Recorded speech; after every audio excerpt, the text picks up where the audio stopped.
in 2005, I said to you that I was never going to get a facelift because I wanted my children to grow old, see me grow old. You were non-committal. What did you decide? Well, last year I had plastic surgery, and I have been very public about it. I had bags removed from under my eyes and, some wattles taken out from under my chin. And I'll tell you why I did it. I feel so good. And I would walk by a store window and catch a sight of myself, and it would oh, who's that? You were surprised. Yeah, I don't feel like that person in that reflection looks like. And I decided that I wanted to look more like how I feel. And if I wasn't an actress, maybe I wouldn't do it, but I wanted to get back into the business.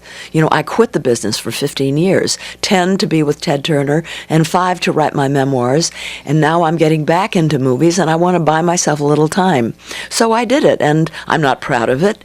I really admire Vanessa Redgrave, my dear friend, who has this great face, Wonderful who also is, face. gives wants to bring the face of aging into the culture, and she does it so beautifully. I'm not quite that brave. And I grew up, the messages I received growing up was, if you're not perfect, you won't be loved. And while I've overcome that maybe 85%, that lingers. I do worry about how I look too much, I think.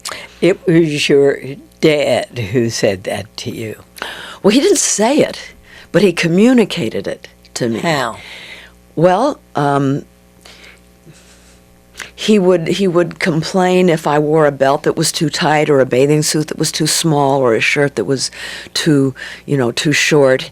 I will never forget, Gary Cooper and his wife Rocky were friends of my father's, and their daughter Maria was a close friend of mine, Maria Cooper.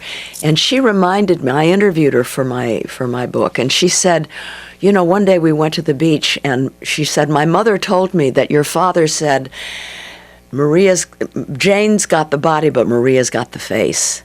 And it really first of all, it stunned me that Rocky told her that, but also it made me realize how objectified I was. He objectified me. He didn't mean to. He wasn't a bad person. It was just the way he was brought up, I guess. Did he do the same with your brother? It wasn't. I don't think he thought it was as important for men to look a certain way.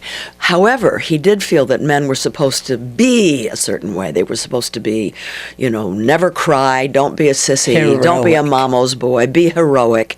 And that was very hard on my brother. Women were supposed to be this way, men were supposed to be that way. And, it made it hard for both of us. But I write, one of the most important things that I did, and I write about this in Primetime, one of the reasons that I feel this sense of well-being now is that I did what I came to discover is called a life review.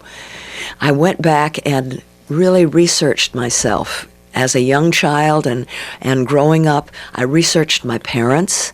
Who were they? They were both dead, so I had to find people who knew them, and what that does is it shows you it really had nothing to do with you. It wasn't me. They had their own issues. And then you can forgive them, and you can forgive yourself. I think it's such an important thing to do. Yeah. It frees you. It frees you. From the sense that everything that happened was your fault. That's right. And you are now your own I'm on my own person. The great writer Viktor Frankl, he wrote a book called Man's Search for Meaning. And in it he said, everything in life can be taken from you except one thing, your freedom to choose how you will respond to a situation. The feelings that you choose to cling to about certain events and realities in your life. Now then, Scientists, cognitive scientists say that when you have certain responses over and over again, negative responses to events or realities or people, it creates neural pathways in your brain. Chemical and electrical signals are sent to your brain. And it becomes hardwired. Exactly. And it can cause a lot of stress. And that stress is really bad when you're older.